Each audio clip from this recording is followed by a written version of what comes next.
Okay. Good evening, everybody. Welcome again to another Resident Services Committee. And tonight we're covering off stuff around the playing pitch strategy and the built sports facility strategy. So the first thing we'll do is talk through the fire bits. Or not, let's hope, just in case. Thank you. So the fire evacuation procedure for evening meetings. There are no fire alarms scheduled for this evening. So therefore, if the fire alarm sounds, please evacuate the building immediately. The fire exit is located at the side of this room. Exit through reception and meet in the War Memorial Park. This meeting is being webcast live on the internet and will be available to view on YouTube after the meeting. And please can I remind members and officers that in order to be heard clearly within the room by those present and on the webcast, that you must speak directly into your microphone. The microphone stem can be moved so that it is as close to your mouth as possible. And please switch your phones off or turn to silent. Lovely. Okay, so do I have any apologies for absence or substitutions? Paul.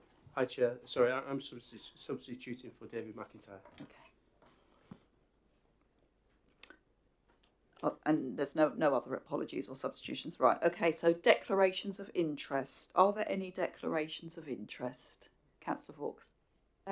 Thank you, Chair. So I am a member of Basingstoke Indoor Tennis Centre to play tennis. My husband is an LTA referee, and I am also a member of a Basingstoke Community Town Football Club. Thank you. Councillor Slimmon.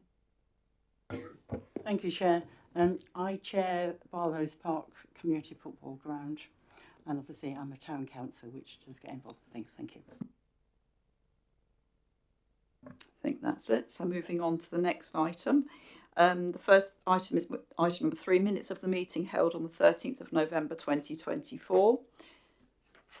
I'll move that the minutes of the meeting be signed as a correct record, if everyone agrees that they are an accurate record.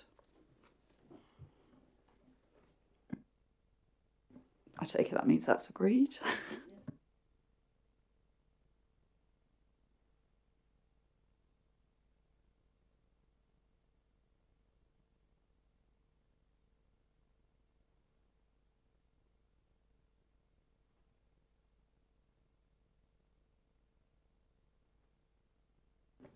Okay, now I'm going to do a slight change to the agenda. We did have the next item on his 4 is a scrutiny of the sports within the playing pitch strategy.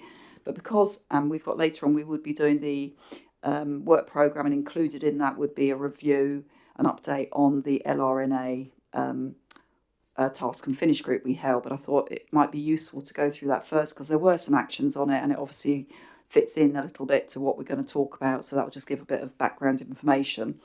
So I've pulled some notes together for those of us that were there. Anybody have anything else to add? If they think I've missed anything, please do let me know. So we met in November with the following agreed agenda: that the officers explain the function of the leisure and recreational needs assessment, the respective sports strategies, the built facilities and play pitch strategies, the wellbeing strategy and respective action plans. And what we were going to be briefed on was how these documents inform the work of the sports, leisure and wellbeing team. We then would discuss amongst ourselves, discover what we would like in terms of a report for the committee, which would be on 15th of January at the earliest, which is obviously tonight. So we got a briefing from the officers with slides to clarify the function and application of the relevant strategies and action plans. The community buildings part of this was not included as not deemed part of the leisure offering. And there were several actions that came out of the task and finish group. And I've got little updates on here as well, so the officers can correct me if there's anything further to add on these. So one of the things was to send links to members for the sports strategy, for the LRNA and the LFP and respective action plans. Now that was included within the email, so everyone should have them. If anyone's missing anything, please do, again, get in touch. Second one was there was a concern about access to some of the stuff on the website wasn't very visible. Now, that was deemed complete. However, having a look, we've got a link to leisure, park, sports and culture, which is all the stuff that is relevant to residents to access, which comes up on the home page. However, I think one of the things I know was a challenge was finding the LRNA. That is a little bit buried further in, but you can still find it because it comes under future planning. Also, we had officers were to liaise with Serco in respect of leisure facilities booking site, as some people suggested it was still a bit difficult to use, and I believe that is ongoing. We also were looking for a list of social prescribers and any specific geographic areas that they covered. And I don't know, Helen, if you had an update on that at all, because you were going to speak to Abby.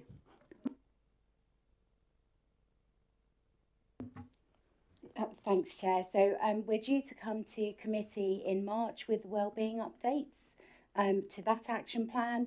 So we will bring that along as well. Lovely, thank you. Then the next item was including ward name details on action plans, which although I don't believe they are in the documents we've got here, I believe that they are available, and that's... Yes, so we're actually going to update the action tracker that we use with ward details, and Paul's going to pick that up a bit more as we go through the evening. Thank you. The next one was forwarding details of the PACC training. That's the Physical Activity Clinical Champions to members. Yeah, so that is still being discussed with wider partners, but we'll bring that forward in March. Next one was forwarding details of the Helping People Become More Active training session. Now that has been sent out, so hopefully people have been sending it out to various community groups and relevant people that they feel could benefit from that. Also, there was a request we consider Lich Pit in future classes for the free wellbeing classes we're currently running in some of our areas, and I believe at the moment we're currently focusing on areas where there's more deprivation, but obviously that could still happen in the future. I'm getting nods from officers there. And then another one was officers to raise with Serco. Only 1 out of 4 of the private showers in the aquadrome is working. I believe we're waiting for an update on that. And include an indicator on the action plan and January's report to highlight short, medium and long term and high, medium and low priorities. And I believe that is in the documents we've got today. And then the final one, sorry folks about this, we were going to append the LRNA update to the January report. Now that is a very big document, so it hasn't been because everyone's got the links anyway. Then obviously you've got access to read that one. So the outcome from the task and finish group was agreed that officers would bring 2 reports forward in 2025. The Sports and Leisure Annual Action Plan Review would be brought to January's meeting, and the Wellbeing Annual Action Plan Review would be brought to March's meeting. And also there's something else I have been discussing with officers is whether or not we would like to pick up on the community buildings and have a look at how that fits with what we've got, which actually ties in with the work programme. We'll come on to that when we look at the work programme. So that's it really. So that's the update from it. Is there anything that anybody else that was at the task and finish group would like to add that they feel I've missed out? Okay, lovely. Right, in that case, we can move on back to the agenda for the scrutiny of sports within the playing pitch strategy. So Helen is going to introduce that and Paul will provide some background. And we have Councillor Lee who would like to speak on this as well. So I'll hand over to Helen and then Paul. So if I may, can I just hand over to portfolio holder just for a quick intro? Thank you, and thank you everyone tonight. First up, I would just like to thank the team. They do an incredible job. I've been very lucky to get the tour of the facilities we have in Basingstoke and Dean, and we're very lucky what we do have. And quite often I hear about how fantastic the offices are. Places like the gym club, the athletics, and all the clubs do speak highly of our offices. So thank you to them. And then another thing I'd like to add is we rely on the leisure recreational needs assessment to define the need in Basingstoke and Dean, where sports need to be maintained, where they're lacking completely, and we need to hopefully try and help to fill that gap. But it's not just, we don't want to just rely on that. We have 54 councillors, and not just in your ward, people will play sports inter ward, so we really do want to hear from you tonight about, and after tonight go away and please send me emails, come to me, send me emails, send the team emails, and let's try and help improve the sport in Basingstoke and Dean. So yeah, I'll hand over to officers. Thanks. Thank you. So the report this evening itself is relatively short. It simply reiterates the conversations that we've had previously in an all-member briefing, and also the points that we covered off in our task and finish group. We thought the bit that committee may be more interested in is actually the progress against the actions themselves. So we have two spreadsheets that we've handed out in hard copy this evening. They're just copies of the electronic version that was sent out earlier. So, Chair, with your permission, I don't know whether the committee just want to go straight into questions on the actions themselves, but happy to take any questions or introduce the paper, whichever suits you best. I think because it's quite brief, the summary bit, I think people will probably be quite happy to go straight into the trackers. So I think just for anybody that might be viewing this, because we did have some difficulties with legibility in the pack, it might let people have like a couple of minutes to have a quick scan through for the printed copies. I think might be a good idea. Councillor Fawkes. Whilst we do that, there was a question in the actual paper that I just wondered if the officers could help me understand what a pitch power platform is, which is in 6.2 of the paper, because that had me going through. Thank you.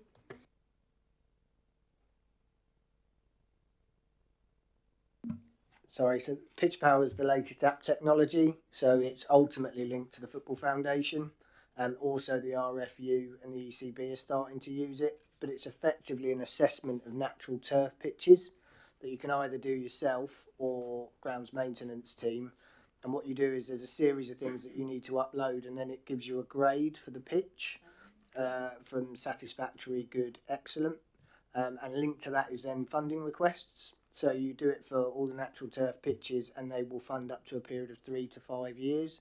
And there's different funding levels depending on the standard. So obviously they want to get moderate to good, good to excellent, and that comes with a certain financial gain. So the idea is, the first one that we've done is Kingsclear up at the rugby club, and actually they were awarded £5,000 worth of funding. It originally got graded at satisfactory, and it's just come out as excellent. So it's something that we're looking to roll out. It's relatively new.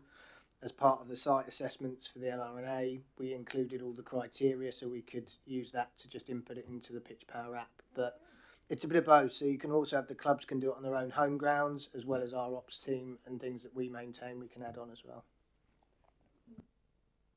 So is that just for football? It's not a rugby thing? No, it's rugby. Actually, it was Kingsclear Rugby that were the first ones that did it at the Fieldgate Centre. But it's primarily used for football, but it's been such a successful platform with football that the RFU have adopted it, and even the ECB have now as well. So ECB are rolling it out this year for the summer. RFU are fully established with it, and so are the Football Foundation.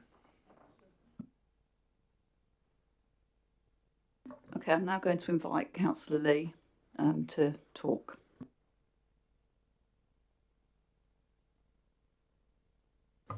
Thank you, Chair. Hopefully you will all know why I'm here. One sport and one sport only, although other sports are available. And obviously some pleasing news that there is work now ongoing at the ice rink, which is obviously what brings me here today.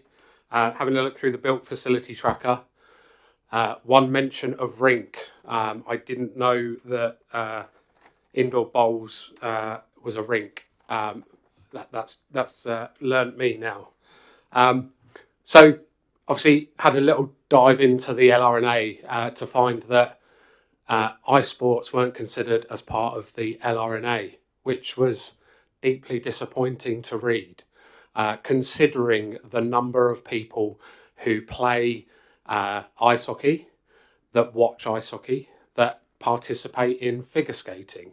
Obviously, Councillor Dillo will know, as a family member who is now having to commute across the country to participate in figure skating for his kids. Yeah, so it was deeply disappointing, and appreciate. I probably should have come in February when the update to the LRNA was adopted by Cabinet to mention this. Obviously, didn't read in too much detail then.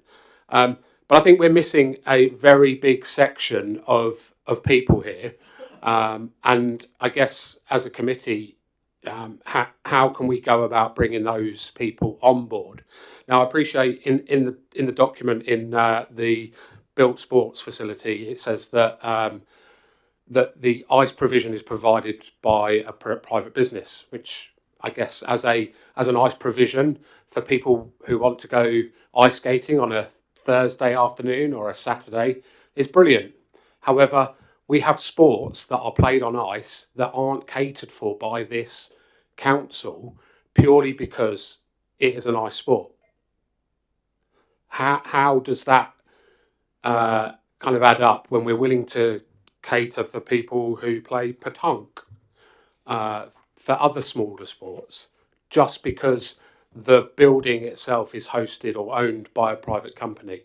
And I guess I'd like the committee to understand if there is anything that we can actually do to support ice sports players, figure skaters, so that they can continue doing the sports that they love into the future, considering that we have had problems with a private building that's led to quite a lengthy kind of piece of work from a number of different parts of the chamber to try and get it saved.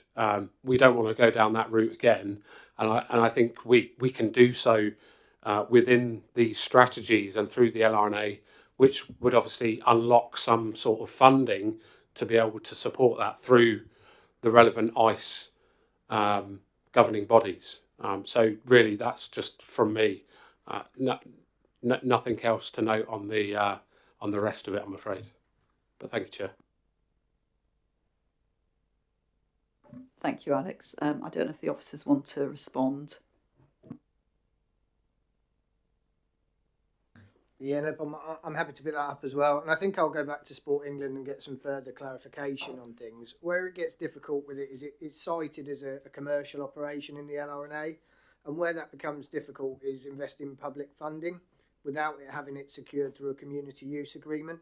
And that's where it does get a bit tricky as things move on with actually limiting, because you obviously can't spend money without having control and making sure that that facility is then available for that allotted time. I will pick that up with Sport England, happy to go back and see if there's mechanisms for them to do it. We have developed community use agreements with things like school facilities and that kind of stuff. So I suppose that's where it's a little bit difficult from our point of view in terms of enforcing that. There's got to be a willingness for a commercial entity to sign that community use agreement.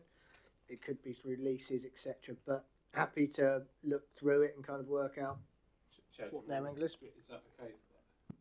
And I appreciate you. Thank you for taking it away. But what we're doing is we're saying that ice hockey and figure skating is a commercial enterprise. It's not. It's a sport that just happens to be played in a commercial building because that's the only place that they can go at the moment, because we don't offer anywhere else. If they could play those sports somewhere else, and I'm not suggesting obviously, we go out tomorrow and we start investing in an ice rink purely for ice hockey and figure skating, but they, in similar ways to football, rugby, hockey, they all pay for the provision of that facility. So it's money, revenue that the council could take or could have taken if there was that availability there. They would quite happily go somewhere else, I would have thought.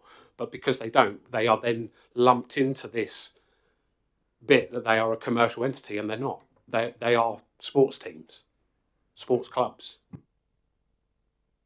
Sorry, yeah, happy to take that away as well. And it might be something that sits a little bit more alongside our sport and recreational strategy, which is due for update later this year. And that focuses a little bit more on the participation element that you were saying as well.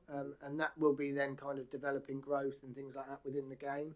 The LRNA, the playing pitch strategy and the built facility strategy are really about facilities themselves. But I do take on board that could be an element or an avenue that we look at slightly differently through the other strategy, but it will be purely kind of facility based, and that's what I mean, the investment in the actual bricks and mortar, if that makes sense. Thank you, Alex. Councillor Moore, I think you wanted to have something to say. Yeah, just wanted to sort of say that a lot of the sports that are in the LRNA, they have national governing bodies and Sport England backing them. There are a lot of other sports as well that are in a similar situation that aren't in our playing pitch strategy or built facility strategy. For one that comes to mind is the BMX and skaters. There's an incredible lot of people involved in that at the moment. So we can't cover all sports, but in that way, I'm absolutely open to any email, any correspondence to come to me. I would welcome that. Please, any way that we can help the ICE users, then please send me an email, get in contact, talk to me.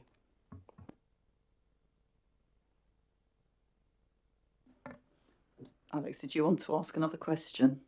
Although theoretically you shouldn't. No, I know, but your chair's kind of discretion, and I appreciate again.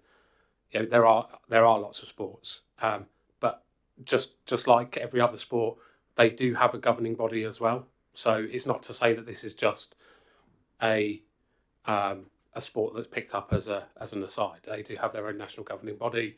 They do have criteria for clubs to be playing in, just as football does. And a very large base in Basingstoke. Thanks, Alex. I think the office is going to look into this with Sports England, and we'll see what we can get done, because that'd be quite. I think that'd be quite a solid way of taking this forward. Perfect, lovely. Okay. Any other questions, Councillor Slimin? Thank you, Chair. I have one or two comments, and I note that the AGP at the Hurst is progressing. However, it is not a full-size pitch because of the land that you eventually had to use, and therefore I would ask the question whether or not that does fulfil the obligation that was put on us to provide a number of AGPs in the borough of full-size, because obviously the one being built at the Hurst isn't full-size. I'll try and remember. Oh, yes.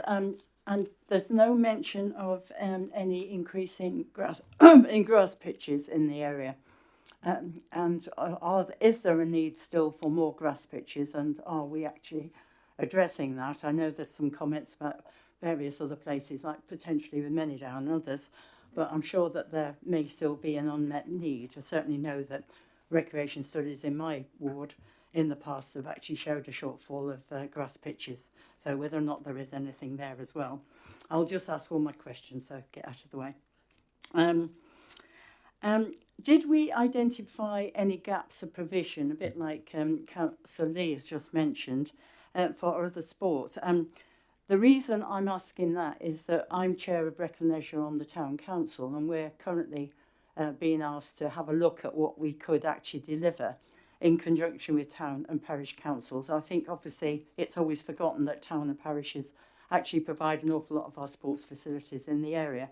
So I'm wondering if there's any gaps that you could identify that you can refer to me so that I can see if the town council could potentially find some provision for that, if that's something that people in our area would require, because we serve the whole of the north of the borough. So again, this might be an opportunity to look at. I know that Councillor Morrow is also on the town council, so between us, I'm sure if there are any gaps, there might be some useful things. I did look through the programme to see whether there was anything that jumped out, but nothing particular. And specifically for Tadley, obviously because of the town council, it would be helpful to have that information. I suggest a comment that we look at long-term spending, because obviously in the future we don't know if we're going to be continuing as a local authority in our current format. I'm sure everybody has been reading the news with great interest. And I did see that with COVID, an awful lot of the teams have not come back to full strength yet. But I'm sure that we're working with those teams to try and encourage them to get more young people in particular perhaps to come along and join some of our sports clubs. And I just wonder how active we can be to help support some of those teams where young people haven't necessarily come back after COVID, and volunteers have not necessarily come back either, because that's obviously where most of our sports facilities are run. Thank you for your time. Well, I'll try and go through the questions. So the first one, in terms of the Hurst AGP, it's a 11v11 under 18 size, so not quite full adult size provision. It's primarily funded by the Football Foundation, and they've reassessed it and looked at it, and they feel that for youth demand there's sufficient justification for that there. We are due to have the LFFP, which is the Local Football Foundation, strategy reviewed as well, and that might create some additional demand, and kind of dovetails in a little bit with the feedback from it. So from the LRNA, we do an annual update tracker, which is part of this, which is also endorsed and signed off by Sport England and the national governing bodies. The COVID recovery was discussed. Obviously our figures were taken for pre-COVID figures, even though the LRNA ran through COVID timescales, because obviously it would have sort of provided distorted figures. So we did pre-COVID figures. The cricket, ECB, the rugby RFU and England hockey confirmed that they're back to pre-COVID numbers. And actually football confirmed that they've had significant growth, and that's mainly due to women and girls football across the borough. Off the back of the Lionesses, that they've seen significant growth by, I think, about 50 teams across the borough. That's had a knock-on effect, and that's what will be used to review also the local football facility plan and see what the requirement is for the AGP provision. In terms of grass pitches, yes, there is a need. It's all linked to kind of housing growth, and that's the purpose of the LRNA. We actually scope for it in adult 11v11 sizes. However, obviously adult leagues is stagnant or on the decline for men's football. But what we do is adapt that for youth provision. So within, as you'll be aware, within the 11v11 you can mark up 9v9s, 5v5, 7v7, but there will be a requirement for on-site provision with housing growth. What those pitches are marked out by will be determined by what kind of teams are available, age related and sizes. So yes, there is currently enough to cater for the current numbers. However, as housing growth grows up, we will obviously want those developers to provide on-site provision to mitigate for the development. I think that's it. Was there anything else? Sorry. The other question was about any gaps in provision that could be, that jump out and say there are certain sports, and Councillor Morrow talked about skateboarding and BMXing. There's no mention of that in here. And I know that you've got a skateboard park in Basingstoke, obviously the borough, and the town council have got one in Tadley, but at the time we were asked by the BMXs if we could provide something particularly for them. That might be one of the gaps that is identified at some point, that maybe we could put it in the next door to the skateboard park in Tadley. But these are the sort of opportunities, and there must be other sports that are coming forward. There's always seemed to be something new, things I've never heard of before, like paddle, whatever it was the other day. I know that pickleball, I don't know about all of these things, but there are things, I know things get trendy. I know things come and go, but skateboarding seems to remain, and BMX is obviously quite popular. And of course it is Olympic sports now, so there are people out there who'd like to take part and probably have something a bit more local to them. There's nothing I can think of to mind that immediately jumps out, but I'm happy to pick that up as well to have a look at it. Some of it will be local need and a little bit more demand, and for certainly up and coming sports and that kind of stuff, it will be things are a little bit more established in terms of geographical locations and affiliated groups, so it's a bit easier to kind of predict where the demand's going to grow up within the borough. It might be that the majority of skaters are in the southwest side of Basingstoke, and therefore the north is slightly too far for them to travel. But that's something we can pick up with surveys that we're looking to do, and other elements that happy to pick up with the town council as well, where we can assist. Councillor Morrow. Sorry, I'm going to jump into a question from my own officer. Yeah, it seemed like a really good question because the LRNA sticks to the main sports a lot. Also, any sports that have crept in there because we have facilities in the borough. So how do we find out the new and looking into the future? We are a changing world where sports, the certain sports are, possibly going out of date. New ones are creeping in. How do we pick those up? They are monitored as well via Sport England, and that's part of doing the updates for things. Where it gets difficult is you're working on formal sports, and that's where slightly with skateboarding sits between informal elements to it. And it's knowing that contact information of affiliated sport. So it's slightly different if you take football as an example, could be rugby or anywhere else, that football club will set up and then be affiliated to the Hampshire Football Association. And therefore they will know that that club has X amount of teams, and therefore that is where the need is determined.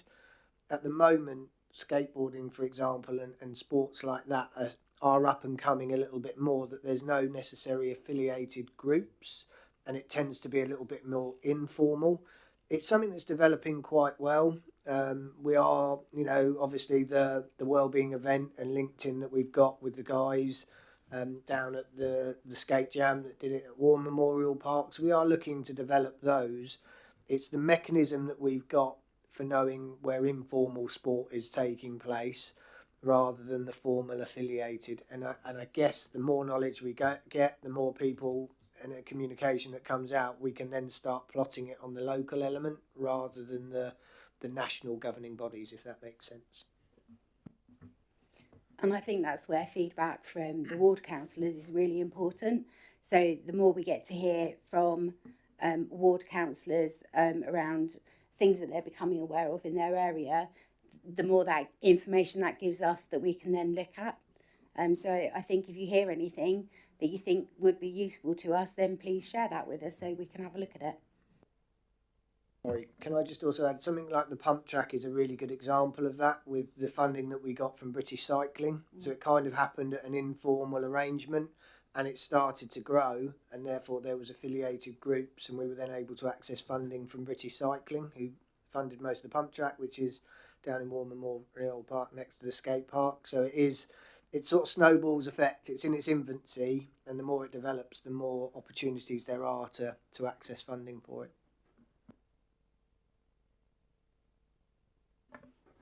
Anything else, Councillor Slimming? Yeah, that's fine, thank you. Thank you. Any other questions? Councillor Dillo, I believe, was first, and then Councillor Hawkes. Thank you, Chair. Firstly, I'd like to give my full support and echo Councillor Lily's comments about ice sports. That was a good comment there. Obviously, there's a massive gap. But what I want to just get some clarification on is the disc golf. I believe they play at Downgrange, which is obviously the proposed area for the new, where we're going to possibly move the golf facility to. So firstly, obviously it's in red, which did alarm me. Could you give me sort of clarification on what the alternative venues that were offered?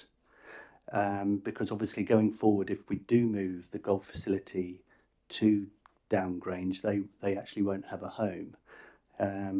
And it does say here that obviously Downgrange was identified as not as appropriate venue for safety concerns, but the disc golf have been there for years, many years. So I'm a little bit alarmed that is a safety issue, because they've been there a long time. And obviously there's 452 members on their Facebook page, active members. So there's a big following there.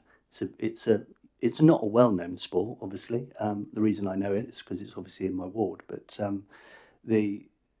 I just want to make sure that we are making progress about finding them a new home. Thank you.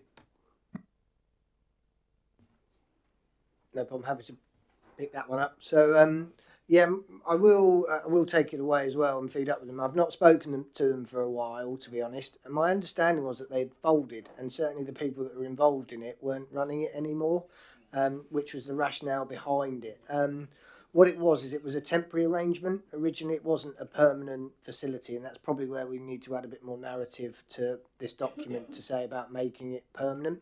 So it was a bit of an ad hoc sort of arrangement, and it was done to our ops team originally, and I think one of the guys that was organising it was involved in that.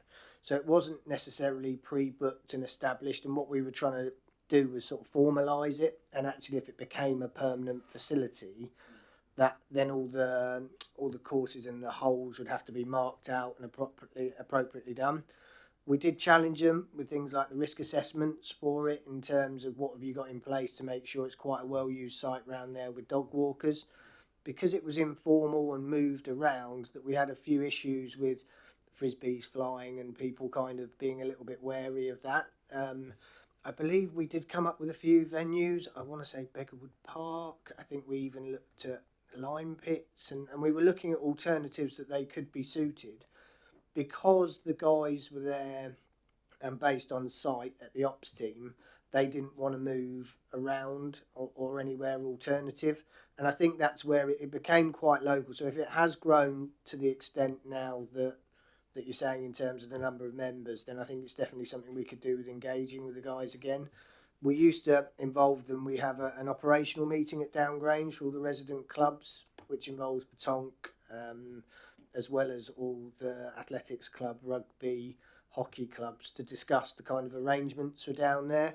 And they've not attended that for years, to my knowledge. So as far as we were aware, and like I said, I've not been updated, there's been no disc golf in certainly pre-COVID and not established. So any more information we can get back to say they are re-established and they are looking for it, then happy to kind of have that conversation. But yeah, it was more the dangerous element was the fact that it wasn't particularly managed, it wasn't formal, it wasn't a permanent sort of arrangement. So when we tried to assist, like I said, that was what we were met with the feedback. Oh, Councillor Vaux. Sorry, Councillor Murray, did you want to respond? Okay, sorry.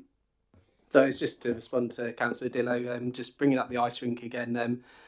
Like I say, if there's a hole in the strategy, I'm absolutely happy that we can work together and try and fill that hole, and look at the way that maybe the council can work, like I say, again, with the Ice Users Forum. At the moment, I haven't had anyone contact me. I know it's in the public domain, it's very sensitive. It's, the lease issue is very much in Councillor Gavin James' issue, and we're really happy that's moved on. But if it comes to sport, feel free to come to me. Like say, we've just had an example where BMX managed to find some funding and use the officer to work on that. So same way with ice hockey, if we can do anything. We mentioned we wanted to try and help in the regards, but to be honest, the relationship got pretty icy. So I shouldn't have said that. Sorry, that was totally unintentional. But like I say, I mean, if we're going to bring this to the strategy and you feel there's a hole in the strategy and you're concerned about that, then get in contact with the portfolio holder.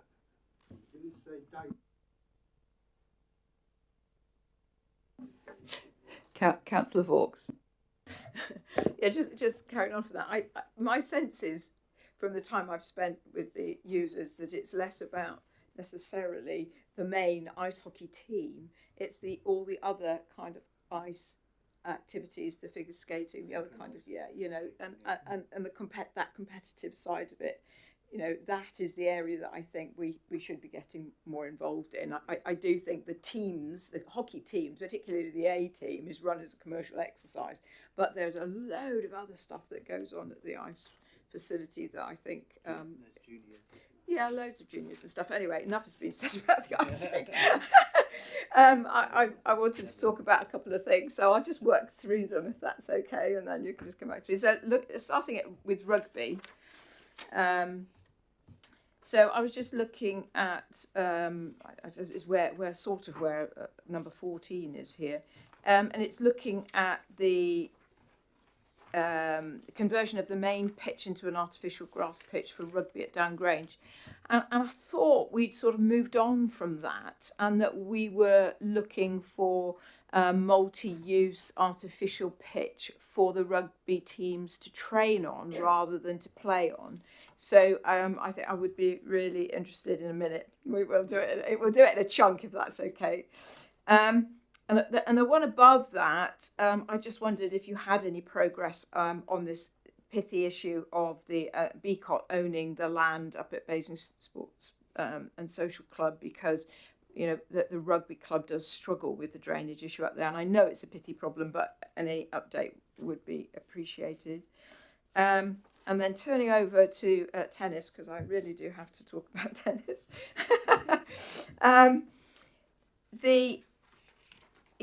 Just if there's anything more to say about Winklebury, it would be good, because it's been here for a little while. It would just be interesting to know if there's any progress, because I have to say, the success of renovating the community courts at Stratton Park, which the sports team is to be commended on. I mean, that has been a terrific success. Renovating those 6 courts and getting floodlights for them now as well has been a massive improvement, and hugely valued by the local population and tennis players. It's been a fantastic addition. So if we can replicate that somewhere like Winklebury, I think that would be really good. I wasn't sure though on that the line that's got number 25, where there's a sort of gap. I haven't got anything in mind. It's just a sort of yellow gap. And the next column along says, discuss with relevant stakeholders the need and viability for resurfacing of outdoor courts. Is this Memorial Park? Because in Memorial Park, there are 4 outdoor tennis courts, people may or may not know, that are in an atrocious condition.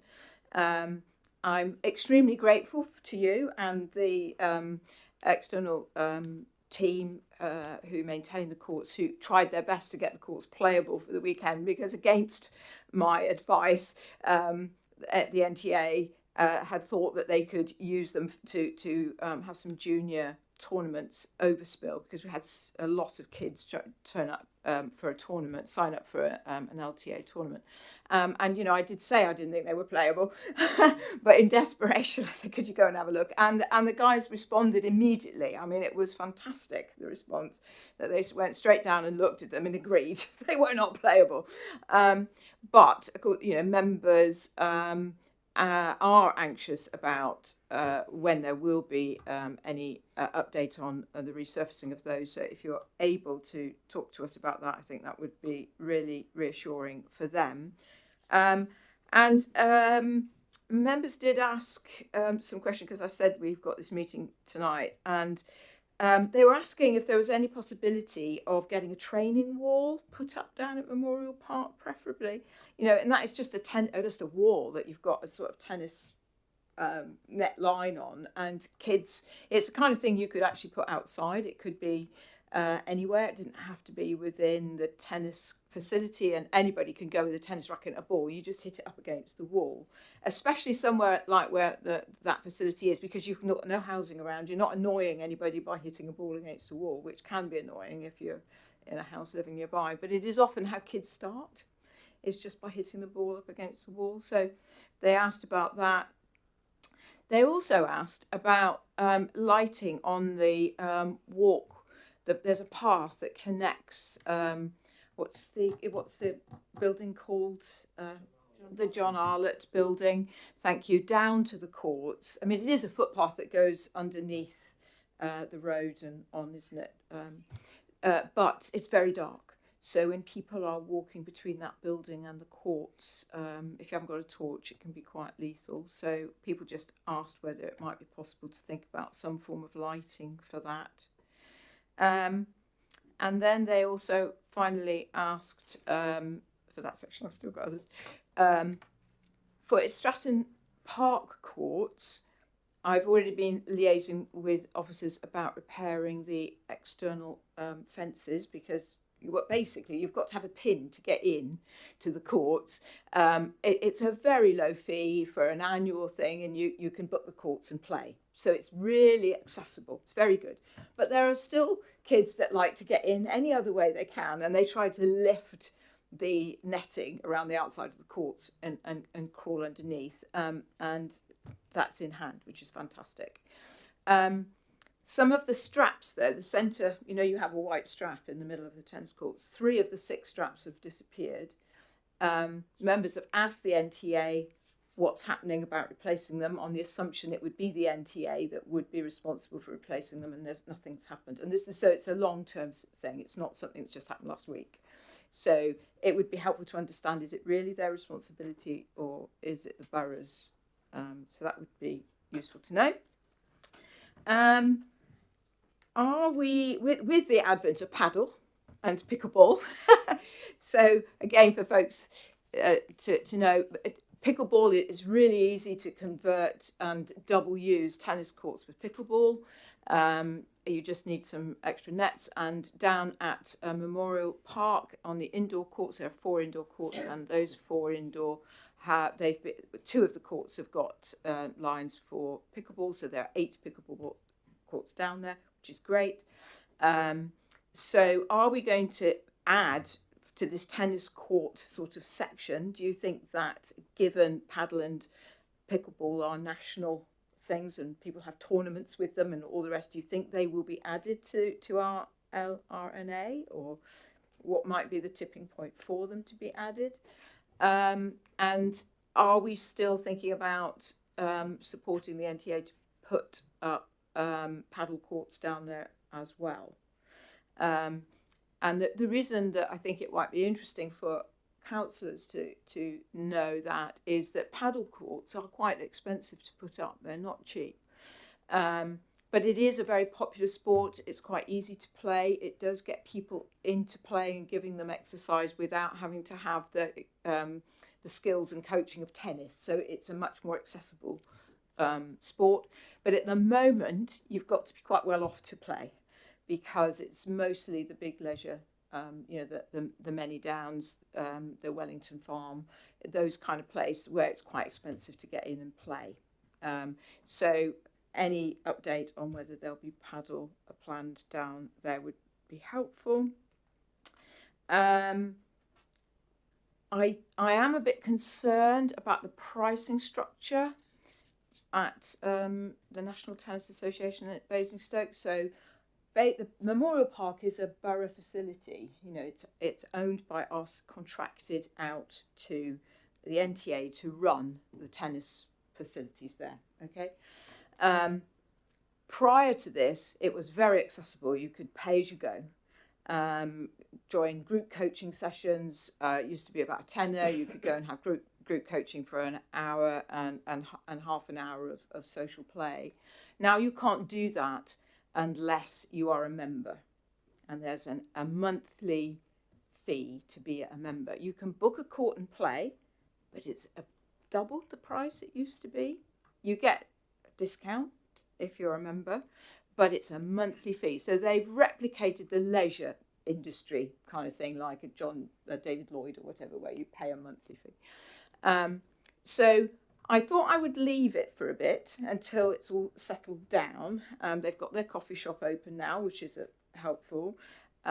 Just see how they settle down. But I think in the next fiscal year, I would like to propose that we have a scrutiny of the way that it is going down there, the price structures, and whether we are inadvertently excluding people from accessing paddle, pickleball and tennis in a way that I thought we were meant to be encouraging by having that facility.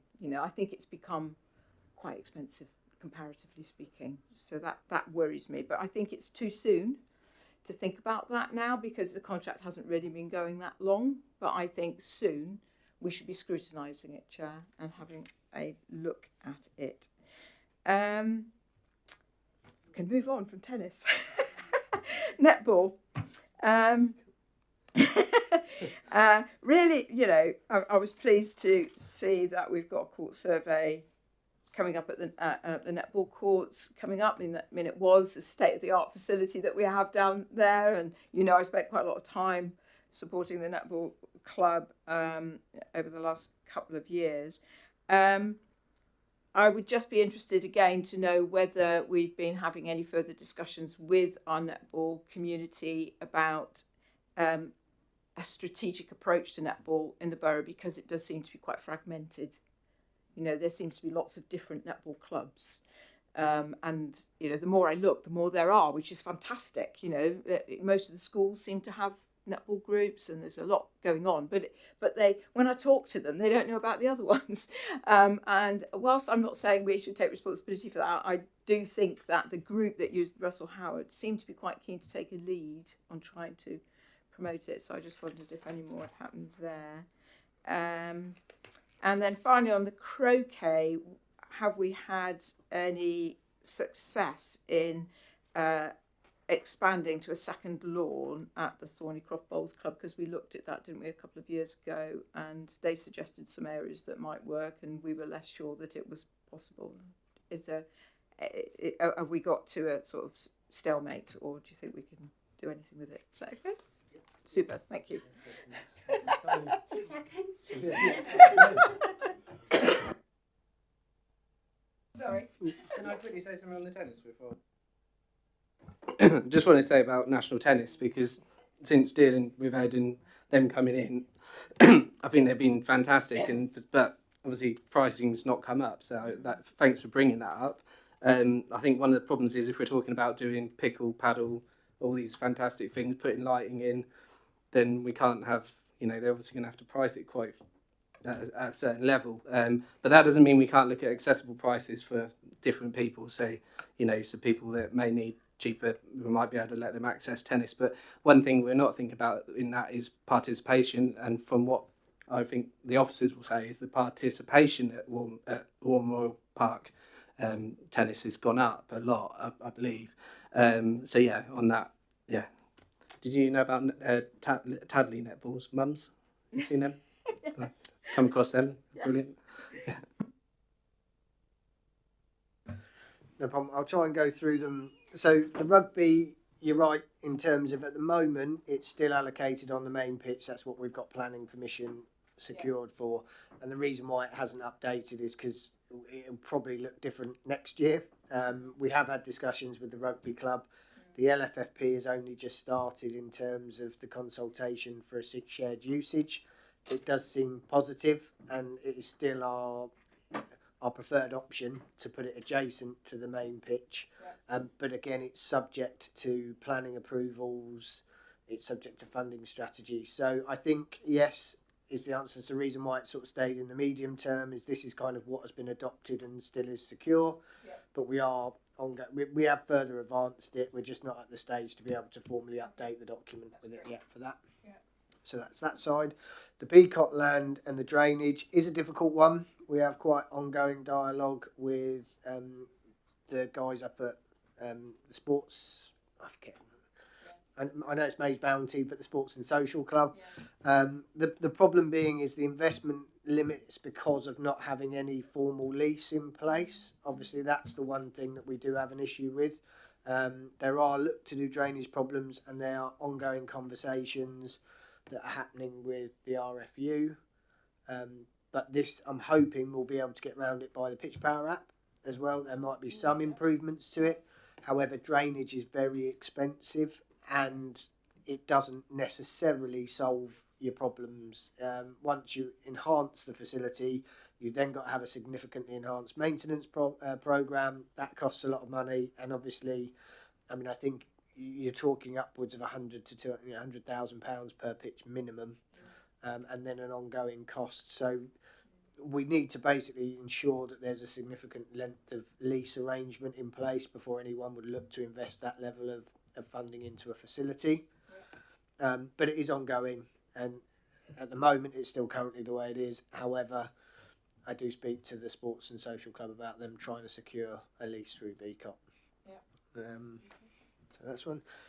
Tennis at Winklebury.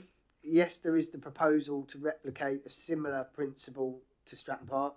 We've just finished Stratton Park and it's given us kind of a good feasibility, and one of the reasons we wanted to do Stratton Park was actually giving tangible evidence, so we can now track it through the app and the booking system. That's part of developing. It was a phased approach, so obviously we did 3 courts, we then did the floodlights, and now we've done the additional floodlights. It's slightly trickier with Winklebury because obviously Stratton Park we were just resurfacing existing courts and putting the electrical infrastructure.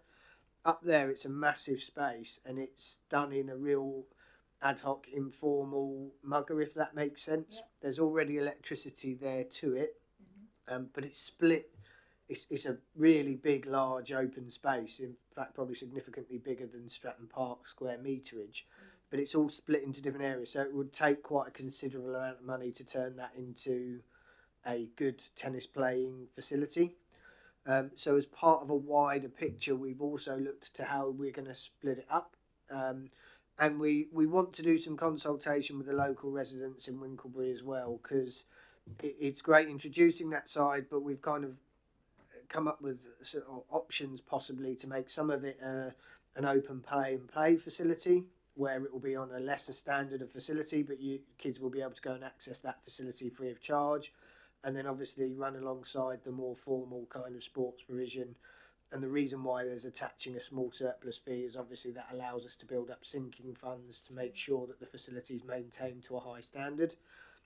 I think that's probably the options that, from an officer perspective, we want to go to, because obviously we know it is quite a well-used facility, aware of enhancements that are happening at Winklebury Stadium, that we don't want to stop local residents from having access to that facility, but it will be a slightly bigger consultation process. That's why we put it in the sort of medium term, 3 to 5 years, because I don't think it will be an instant fix. Training wall, definitely happy to bring that up with NTA. We have funded one at Laverstock Laverstock Tennis Club, and also Wootton Hill. So we've done 2 already in the borough. We've got quite good examples of how that's happened. It's just working on the space, I suppose. That's where it would go, taking up times, etc. But yeah, it's definitely, we would be happy to support any kind of element from that. Stratton Park, fencing. Yeah, so we the fencing is in hand. We have got that secured. There's budget in place for it. I will have a look at the contractual obligations for the nets. My understanding is NTA, and that might be something we need to force through. But I'll pick that one up if that's all right, and double check the management agreement. Pickleball and paddle. So my understanding is pickleball is being played down at War Memorial, and they've got a good extensive program there. Paddle tennis is slightly, as you say, it's an expensive facility to put in place. I mean, it's probably £150,000-200,000 per court.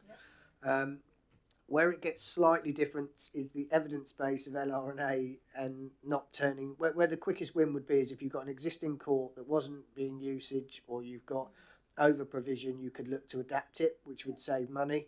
Problem being is our LR&A and through the LTA is saying we should keep the number of tennis courts we've got within the borough, and actually so the only way to necessarily do it would be to extend further provision down there. So that's where it gets slightly complicated with the costs and planning and everything else from that point of view. But paddle tennis is on our radar in terms of looking at venues. It's discussions that we have had with NTA, but I don't think, again, it's going to be a short-term thing necessarily. I imagine it's going to be a medium-term plan to work up. Pricing of national tennis, happy to take that away as well with the concessionary rates. There, it might be also in terms of looking at the arrangements that we had in the previous operator.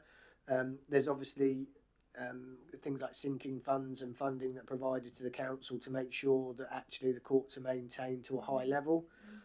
You mentioned about the tennis courts, and they are due to be resurfaced this year, in fact this side of summer. There is funding in the budget to replace the indoor and outdoor courts, but obviously we wanted to make sure at this time of year, and they are a bit weather dependent with the courts and the time macadam and the weather, we ideally want to get the outdoor courts redone by the summer, migrate the summer users to the outdoor courts, and then redo the indoor courts ready for winter. So and that's the only thing in terms of the pricing, is just to be mindful that there are other obligations necessarily on NTA that might not have been there before, to make sure that that quality is maintained. So yeah, have a look at that.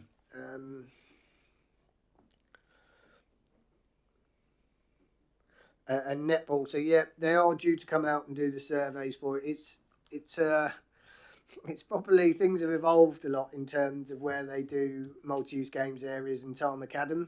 One of the biggest problems with that is, I can understand why people did it in a residential area, but they put tree lines across either side, which obviously traditionally was lighting spills and everything else. The problem being with that is tree roots, as those trees grow, and stuff that falls onto the courts. Actually now is the opposite. You're kind of looking to move tennis courts, netball courts, and new Time Academy surfaces slightly further away from tree lines. So yeah, there'll be a bit of an extensive work there. We're looking to try and phase approach it. I know that they don't use all 6 courts at the time, so it might be that we rotate and pick the worst ones to do. There'll be quite a level. When I was down there last, it wasn't too long ago, like I said, some of the work, I think that will need more than just resurfacing. So I think some of it will need redigging up, and there'll be certain levels, and then that time of year ties in with the programme of works, if that makes sense. What we're also trying to develop after that is, once this work is done, a kind of proactive element to it. We know there's a 10-12 year lifespan, so actually trying to do the more, knowing that this is coming up, that in 10 years we're flagging at year 8, that we need to have the ongoing survey work done and things put into a financial programme. In terms of, I know Amanda from my team has spoken regularly with the netball club. It is slightly different, because I know, from my understanding, is it a little bit limited with netball in terms of the borough, but there's different leagues, my understanding is. Very complex. And that's where it's driven by the different facilities, if that makes sense. So I know Everest have one set of league, and then they used to play at Russell Howard Park courts, but they've moved across. I know that the Vine has quite an extensive league, and I think that's where the clubs don't individually talk to each other, because they're all playing in different leagues. And I think that's where it gets a bit different, is perhaps if we had somewhere more central, and the ideal conduit for that tends to be the national governing body. So obviously pulling together all the clubs and multiple leagues. So we'll pick that up and see how prevalent the national governing body are within the borough. And certainly I agree that the netball club based at Russell Howard Park would be very good as a flagship site to develop that as well. So croquet second lawn. The truth is, we haven't established or confirmed any element to it. And we advised them previously that where they are based in Russell Howard Park, there's a deficiency in open space. And I think that was the challenge that we had, by when you're already in an area that has less open space, to take out more public accessible open space was difficult from planning terms. So we are trying to look at, Thornycroft is located next to Howard Park Bowls Club, so we're kind of looking to see if there's any way that they could add additional lawns. I mean, I'm not holding my breath, but it's a bit of an ongoing situation with Thornycroft at the moment. It's not. No, I think that's the problem. We've not managed to overcome the location problem with the deficiency factors in Southampton yet at the moment for open space. But if we can do anything, and sometimes things like the Pitch Power app, that by increasing quality you might be able to make sure that they can have more games than they would be able to before, and that's even things like an artificial rink. That's another element that we might be able to look at to see that can increase participation. So we're exploring avenues. It's just we haven't got the final decision yet. They don't talk to each other. Sorry, folks. But it is an opportunity. People are very pleased that we have these opportunities to talk, because I think we clear away a lot of stuff that people ask about, and they're pithy issues for them. They appear small when we bring them here, but they're big for people playing these sports. And I appreciate with the croquet how difficult it is, because you and I looked at it a couple of years ago, and it's very complicated. But yeah, artificial would be great, but difficult, isn't it? Just two things, if I could follow up on. One is the maintenance. Up at Stratton Park, my understanding is that the responsibility for the maintenance, the general maintenance of those 6 courts is moved to the NTA. And I would imagine that you would follow logically a similar thing at Memorial Park once they're resurfaced. I think it's important that as the borough we understand what that means, and that we contractually hold NTA to account to do that maintenance correctly, because those courts need to have moss sprays. They need to be sprayed down regularly, or they become unplayable. Players are taking their own leaf blowers to the courts in order to play their matches. When we have league matches at Stratton Court, that's a bit weird to me. And I know that, say at Waverley, where we've got the grass courts, the estates team have been absolutely brilliant there through the summer. They maintain those courts beautifully. So it's not about borough officers not doing a great job. I think it's more about understanding what's required to keep tennis courts playable through the year. One reason why the Memorial Park courts are not playable at the moment is because the moss has not been kept under control. And once it gets hold, like we know in our gardens, once you've got moss on a tennis court, it's blooming hard to get rid of. So it does need maintenance. So I think the assurance that the contractual detail is there to make sure that the courts are going to be maintained to the standard that's required, because otherwise we've wasted the investment of getting those courts upgraded, and it's a fantastic facility. So to keep the longevity of the life of them, we need to make sure that we've got the detail right and holding them to account on it, really. And then it's a comment rather than a question, so that people understand that the pricing structure that the NTA have for playing tennis is, you can be a tennis member and you pay a monthly fee, and you still pay to book courts. There's a couple of free things, group sessions and stuff, but you still have to pay for things in addition to that. And then you pay again if you want to be a pickleball member. You can't play both sports with one membership. So, if you want to do both, I can't afford it. Hand up. I started playing pickleball, but as soon as they made it doubly as expensive, I thought, I can't do this. I can't afford it. So I get why it might be favourable for the borough, because there's less cost to us as a borough, but in handing on more responsibility for the costs of maintaining and improving that facility, we might have inadvertently have made it quite difficult for people to access it as a sport. That's all. Okay. Councillor Morrow. Yeah, I just think it's really good that these things are being raised, because my experience of national tennis so far has been really good.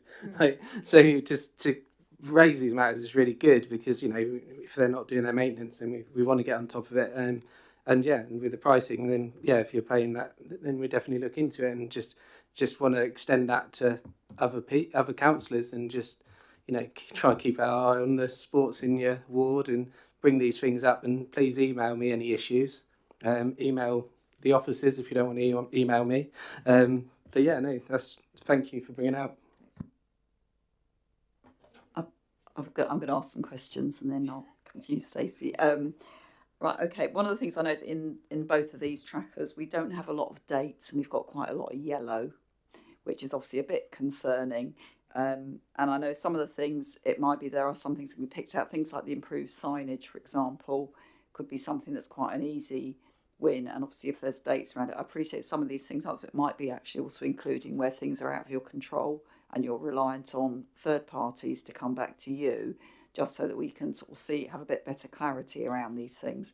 Also, it does imply, do you have enough resourcing to do this? Because you're dealing with a lot of volunteers and external bodies and all this sort of thing. So I appreciate it. It obviously is quite complicated, and it can mean things drag on. So no critique of yourselves. It's just purely, obviously anything we can do to tie this down to give us a better understanding of how things are going to get done and when they're going to get done.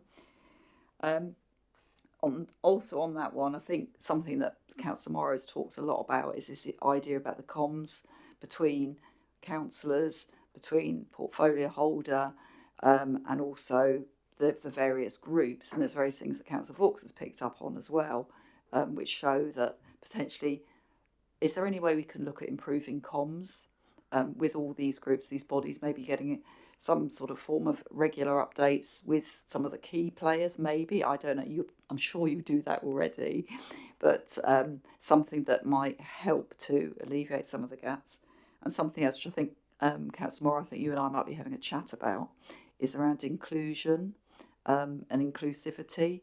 Particularly, I'm talking about things like for both physical disability sports, for learning disabled, neurodiversity, all of those sorts of things, how we can potentially look at updating the strategy to make sure that is threaded through.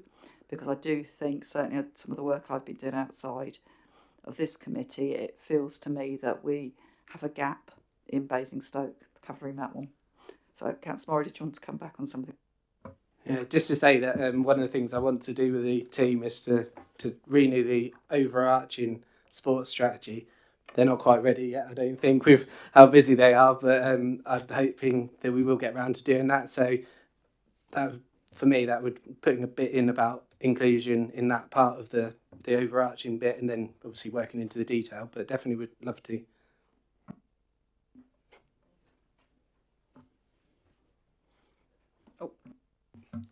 Sorry, yeah, definitely, and I agree. I think that will be certainly for the participation element that we spoke about in the task and finish group, is actually more the LRNA and the facility type based is pick up in things like DDA compliance and kind of already signed off in terms of accessibility.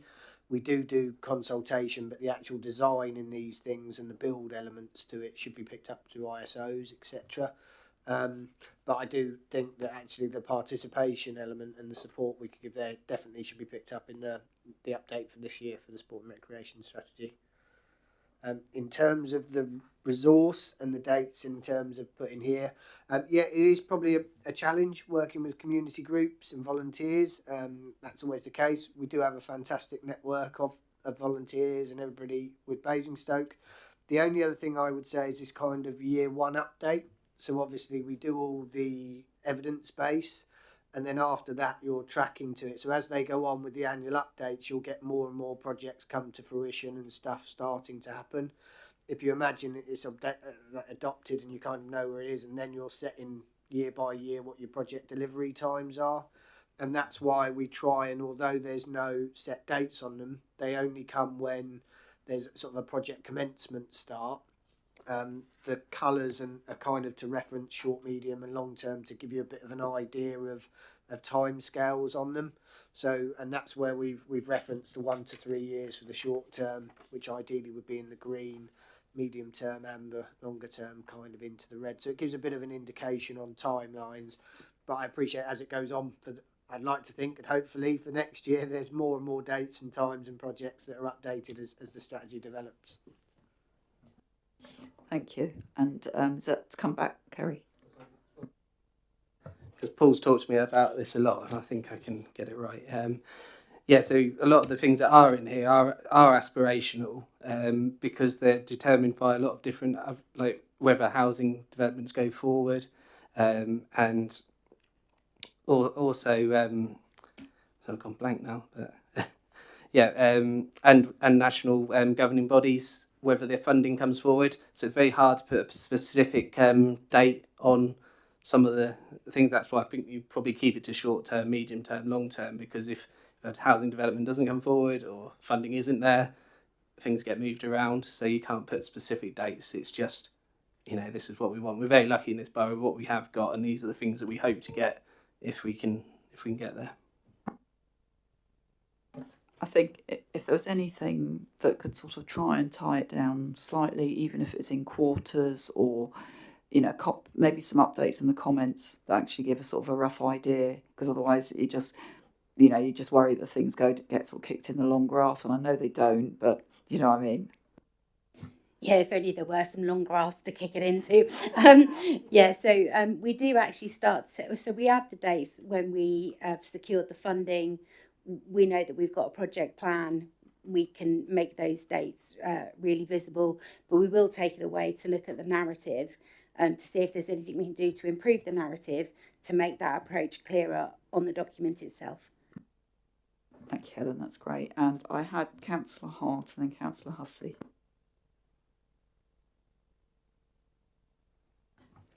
Thank you, Chair. A couple of things that occurred to me. Understanding that you can't possibly include every sport in the world or every game that people like to play. I'm probably because it doesn't involve any cardiovascular activity, a big pool fan. And I noticed belatedly after our meeting that there's nothing sort of here that includes things like pool or darts or snooker. Now, obviously, I can go and get a game of pool anywhere I feel like with a pint, hopefully. But what we really are crying out for, I think, in the borough is youth club style provision of things, and that's where you get a lot of those kinds of games and a lot of those kinds of sports, and table hockey and all that sort of thing as well. So I wondered if that had been discussed at any point, or maybe you got room for it in Tadley. Councillor Sim, I don't know, maybe that's a provision you can look at. That was a thought I had. The other thing was just this last week I had a resident come to me because they utilise the storage facility which is just opposite the tennis courts in Stratton Park. I think they volunteer for Junior Park Run and they use that for storage up there. And it's been flooded because the drains are blocked down that pathway. So I've, done what you do and I've gone away and I've reported that. That's a Hampshire County Council issue. But it occurs to me, because obviously this is sort of very bullet pointy, that I didn't know how involved you get with when stuff like that goes wrong and the storage goes wrong. Is that something that you as a team can scooch along a little? Or I don't know, because these things, if you just report them on the page, tend to take quite a long time, and it's a recently refurbed storage facility, says my resident, who which it would be a shame to have it go manky quite this quickly. That's it. Thank you. So yeah, happy to. Probably the first point in terms of the slightly more informal sports and the youth provision, that's picked up more in part 2 of the LRNA and the facility base for community facilities. There is some cross-reference with us with wellbeing, with things like yoga classes, exercise classes, and it does pick up the sort of youth provision a little bit in that side. So that's probably when that comes to it. In terms of Stratton Park, yes, that is the pavilion area that they do just have a storage side on the locker. Happy for you to email our group. It's actually operated by our ops team and sports pitch bookings. So and I know the facility in terms of moving it around, so I'm sure we could move storage temporarily until flooding's fixed. So happy if you want to email that to us, we'll pick that up. But it is our facility that's managed by our ops team. So. Sorry, they have moved stuff around. They've taken everything off of the floors there. But it's it's a couple of inches deep, and the facility itself is going to get ruined in the longer term if the drain isn't sorted and the weather keeps happening, which it will, because where we live. So yeah. It surprises me that it's an HCC issue in terms of it. Stratton Park's our land and kind of the drain.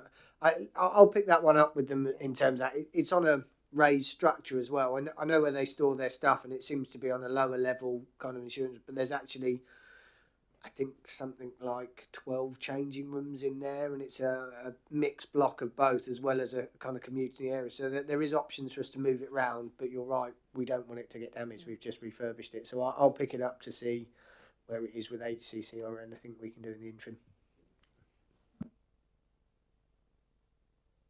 Councillor Hussey. Hi, I'd like to get more out of this tracking report because it's not giving me what I'd like to see.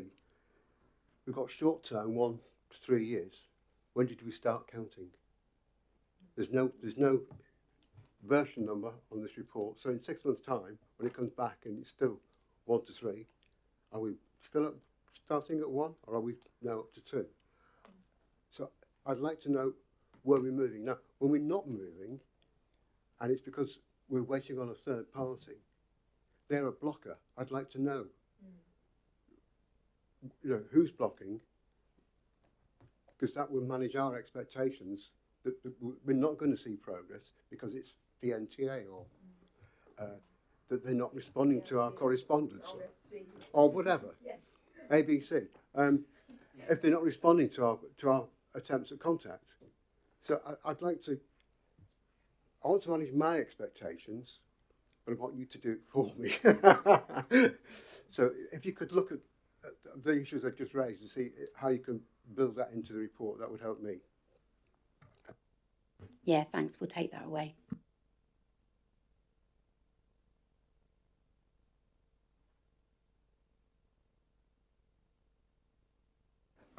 Hi, just one thing. I was just thinking about what you said about the second part of the LRNA.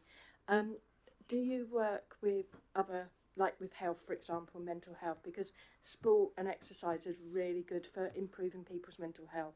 And if we work with sort of, because I work for CAMS, so child and adolescent and mental health, so it's really important. And there's not a lot of out there just for casual people, people with mental health issues and social anxiety don't want to go and join a team.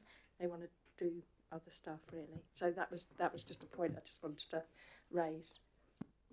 Yeah, so the wellbeing strategy that's coming to committee in March, we very deliberately, when that was being designed, and I hate to use management speak, but I can't think of a better description, we used a golden thread so that wellbeing went through the strategy that the events teams use, through community and the work that they do, as well as having a wellbeing strategy ourselves. Abigail Price is a new officer who only joined us 4 months ago. She sat at the end here so that she could see all the committee before she comes here in March. We will bring that update. One of the things that we're doing as a team, and we will absolutely maximise the opportunity of updating our strategies over the coming year, is we are looking at all of the leisure facilities we have, the contracts we have, the clubs that we know, to try to maximise the opportunity for wellbeing. Now, be that just being active, whether that is something that is particularly targeted to a resident group or population, that's something that ABS is working really closely, not only with our clubs and our facilities, but also with public health and with NHS partners. So there'll be more update around that in March. But yes, most definitely, the teams are linked specifically for that reason. Councillor Slimming.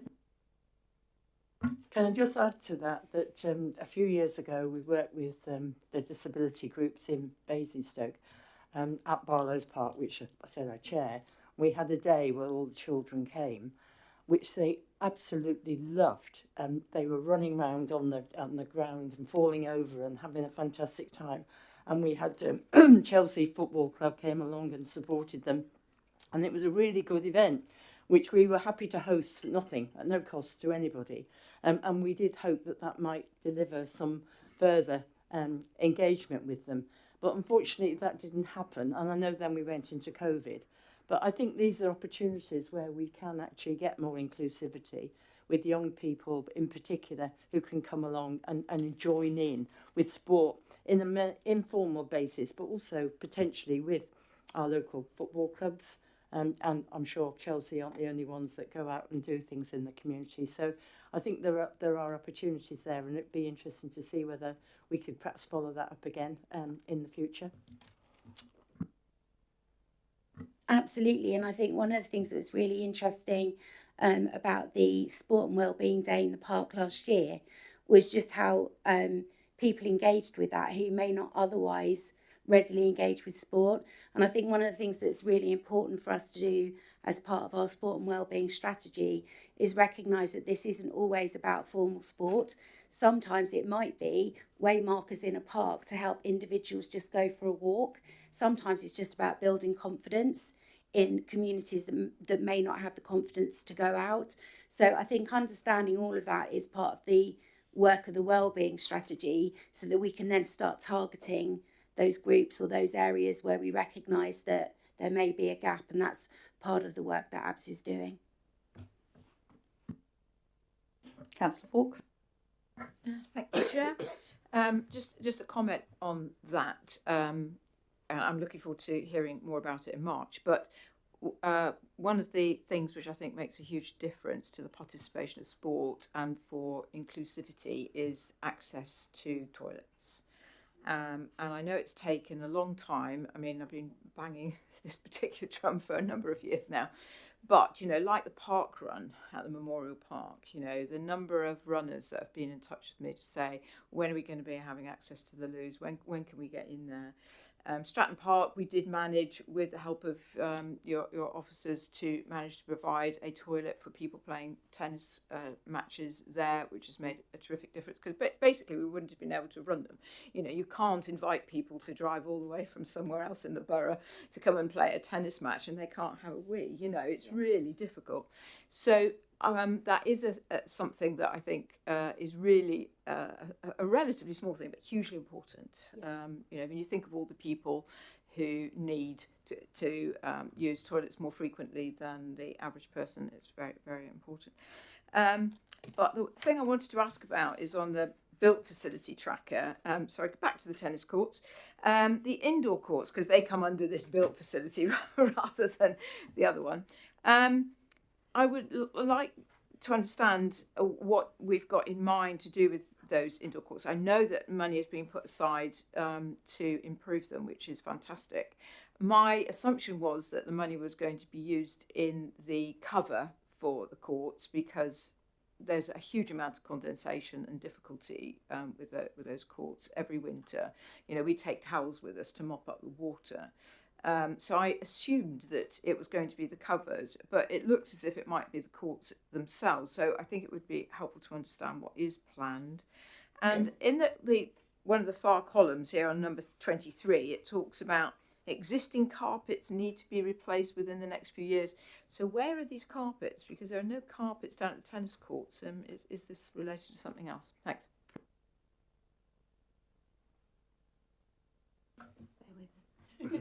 Sorry, I'll answer the tennis roof question anyway, because that's fairly straightforward. So, yes, there's been money put aside for the tennis roof repairs. Yeah. That's with Property Services. They've just commissioned a survey, so that'll be the outcome. But there's effectively, with our department, with sports and resurfacing, there's money put aside to do the resurfacing of the courts as well. So they're waiting to see the outcome of the survey for the roof, and then obviously that work will be programmed in. As part of the reason why we haven't done the indoor courts is obviously before we do any work, we don't really want to be resurfacing indoor courts, then putting up scaffolding to access roof towers just in case it damages the surface. Yeah. So obviously all of that is part of the wider picture programme work. I know that they have commissioned the work for the company to come in. I just think they're waiting to hear the results of that survey.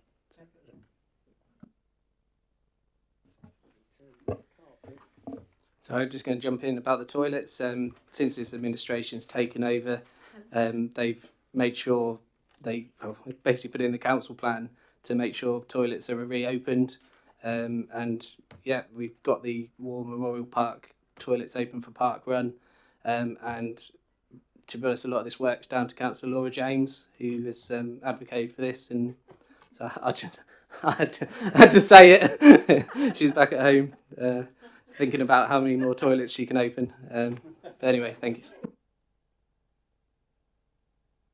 Thank you. I think, are there any more questions on these two? I think there is one actually I'm going to ask about on the built facilities, on the martial arts thing. It does say to build a martial arts facility for 2025.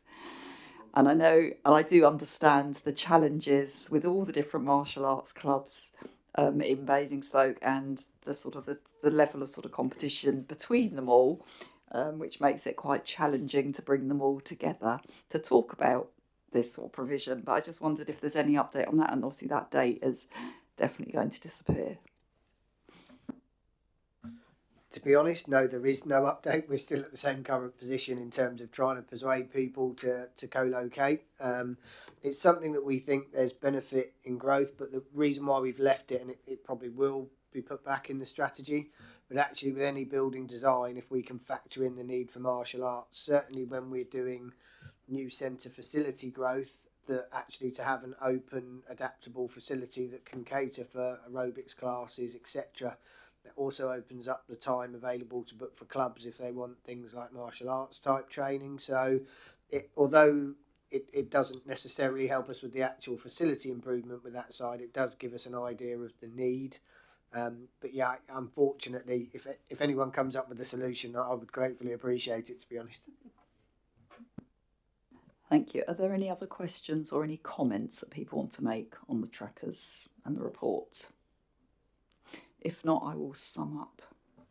So we've talked a lot tonight about, we did obviously have a touch on the ice rink, and there was a commitment from the officers to go back to Sport England to look at ice in Basingstoke and the relevant sports around that one. A lot of talk around the challenges with tennis. Thank you, Councillor Fawkes. And I think one of the things that we're talking about repairs and things, there's been quite a lot of talk about obviously is about the repairs and the work we're doing for that, and I think also some concerns raised about the trackers with the what date do these things start from, where are we going, and can we see some sort of accountability so we can understand where there are blockers and any dates that can be put in as and when projects come up. There was, I think some of the things that have come out have been the challenges, things like netball as well, where you've got all the different leagues and the complexities around this, and working with volunteers was something else. And we also did talk about accessibility, toilets being one thing, inclusion, and looking at the strategy. And we'll go on as saying, obviously, the couple of points that have been raised about things like youth clubs and things, which are going to community things, which we'll talk about in the work programme in a minute. So I think that was it, really. I think one point, action point, was next fiscal year, a scrutiny on the paddle, pickle, tennis was one particular action point I picked up on. So I think they were basically the two key action points. Councillor Morrow. Just wanted to add a lot of good things have come up tonight. So just to also put down that to encourage all councillors to do this and send emails to my email and to the Helen. Yeah. Sorry, Helen. Thank you. Right, okay, so moving on then, we have confirm the resolution of the committee is to note the report and make comments. I think that's everyone's noted. Right, the next thing we move on to is review of the work programme. So the first thing we need to do is confirm and agree the items on the committee work programme.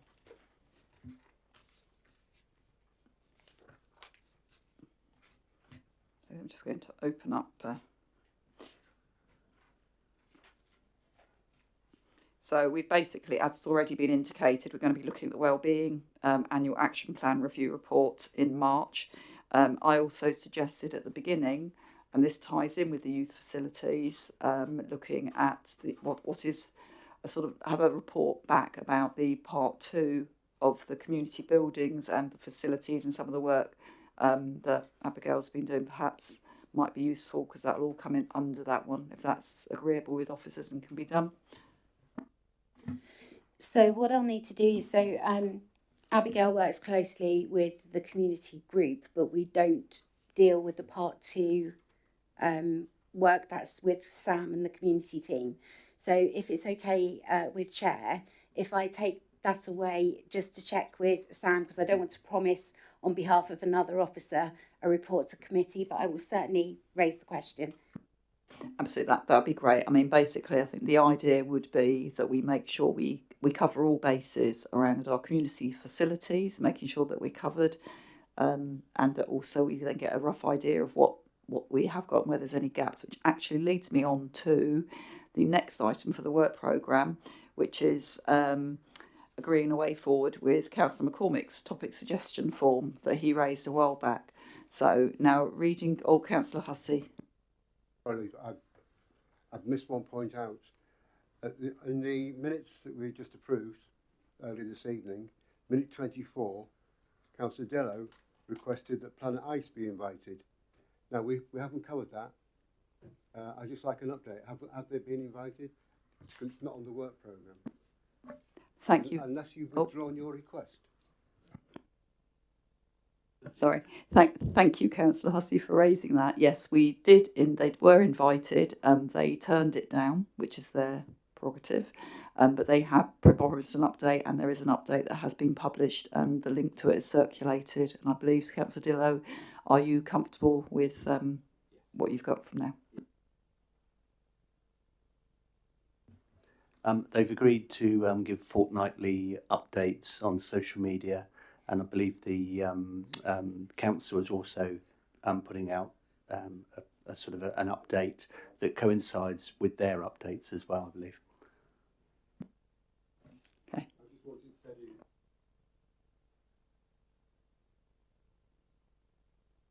Thank you very much for, yes, forgot about that one. But right, okay then. So if you'd like to have a look at Councillor McCormick's suggested work programme. Now this covers a broad range of requests. So talking about the disadvantage in provision, so it's actually about the disparity of provision across different wards.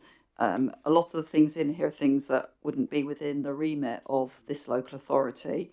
Some would be private things as well.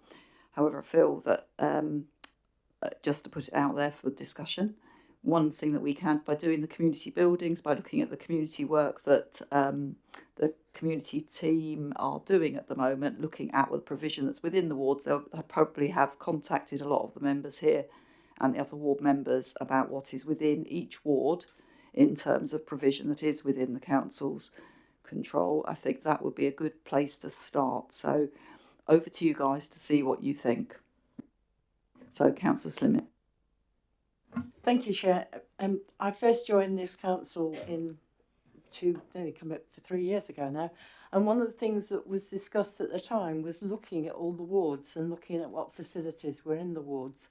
I know there were some plans to actually do that over quite a long period of time, because obviously there will be time, but we talked about making sure that we got all the facilities that town and parish councils provide in the rural areas as well, because obviously in the rural community there are a lot of other things going on that aren't necessarily being delivered by the borough. And I don't know whether this actually ties in with that, so maybe, and I don't know what committee it was on now because I was on both of them, so it could be on either the old CEP or the old EIA. But maybe an update on where we've got to with that would actually tie in quite nicely with this request. Again, really sorry. Can I take that away and raise with Sam, just to make sure that we're bringing it back? I don't want to speak on behalf of another team. Absolutely. Anybody else got any thoughts on this? Councillor Hussey. Just like to pick up on what Councillor Fleming said. Before we consider this report or a format, this pro forma, I think just mapping, we need to be better informed. We need a mapping of what facilities are available in what areas against a checklist, and therefore see what deficiencies exist where.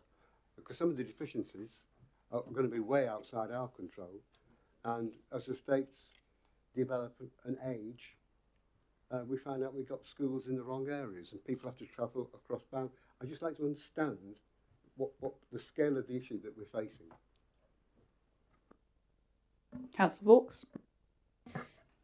Thank you, Chair. I just recalled that it was in my portfolio when we brought this, I think, to CEP.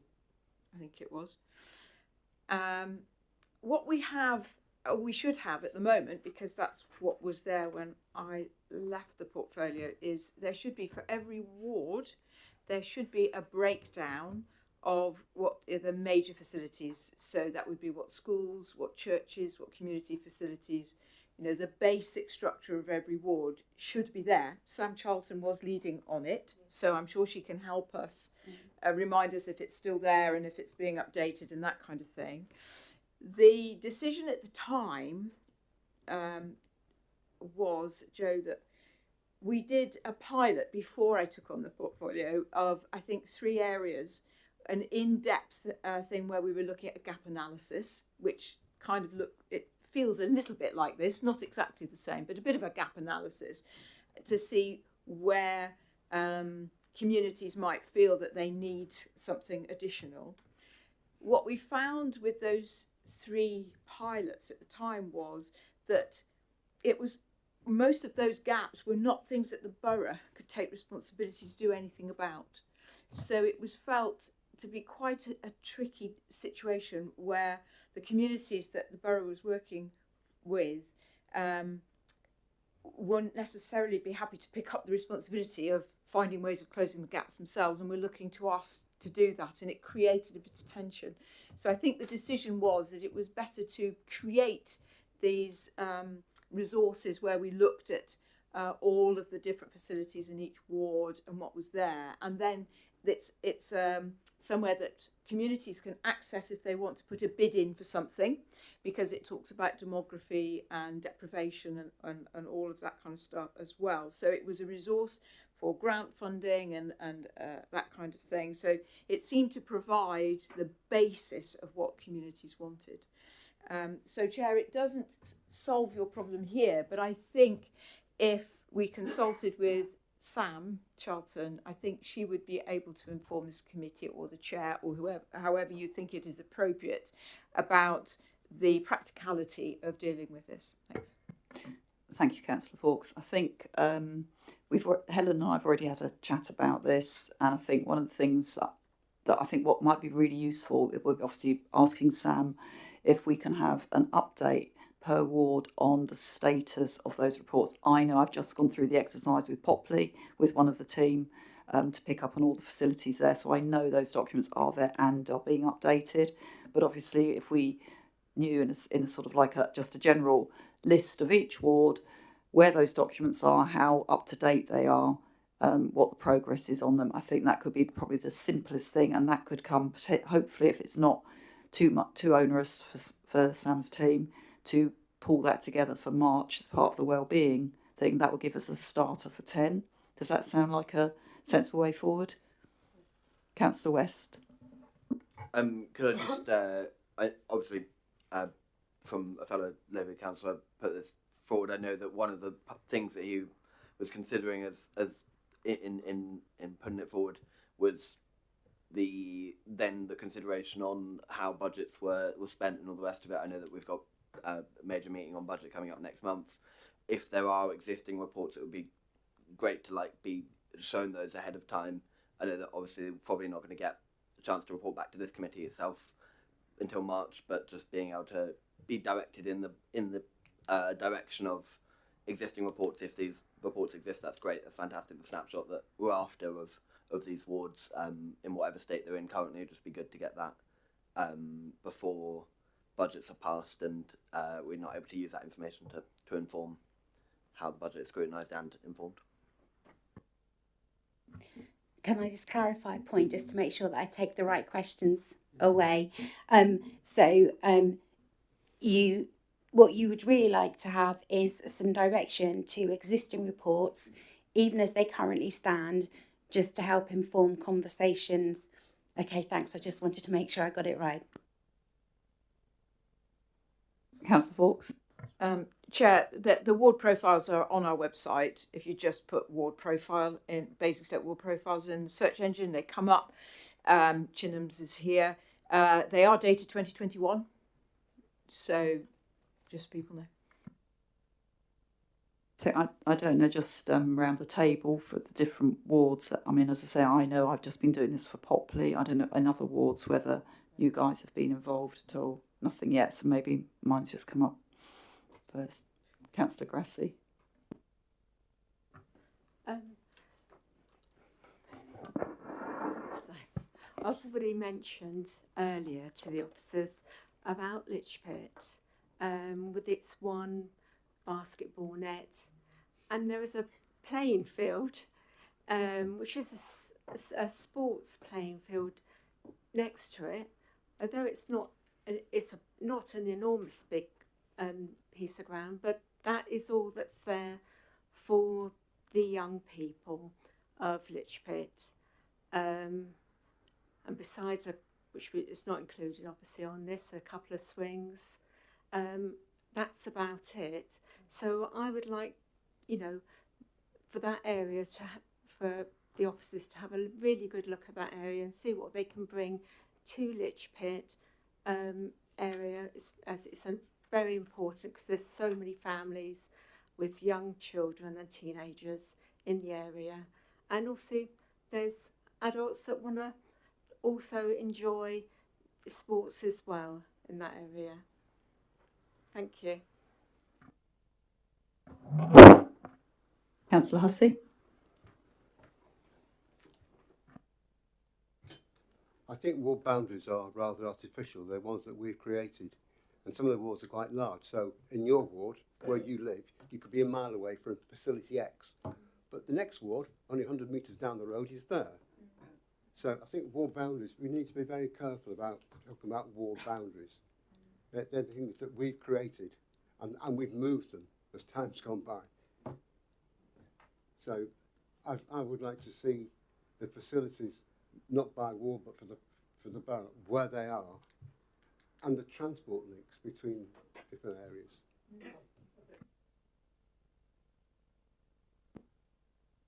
Sorry, in the LRNA there is the facility mapping documents for the overall borough. So if you go back and have a look at the LRNA, and I know for the community facilities as well, they've also done all the community facilities. There's as it being a planning tool, there's distance thresholds for every type of facility, if that makes sense. So I'll try and find the reference for you for the map for it, but I'll send you the link across for it. But it is there, the actual mapping against what facilities are there in Basingstoke.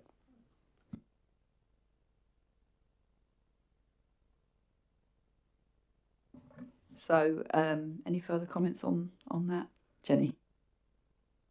So, Chair, would it be appropriate for this committee, just listening to Councillor Grassi particularly, it does play equipment, play parks and muggers, and because there are different sorts of play parks, as we know. Does that fall under this committee?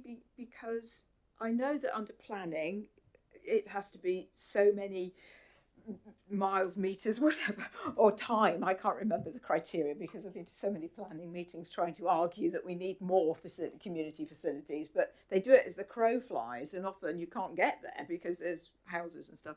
But I wondered if it is this committee that covers play areas, whether we could have a presentation about that to look at the distribution of play parks across the borough and where we feel there is a deficit, where officers and maybe we can scrutinise where there feels there is a deficit and whether there's anything we can do about it. Just an idea.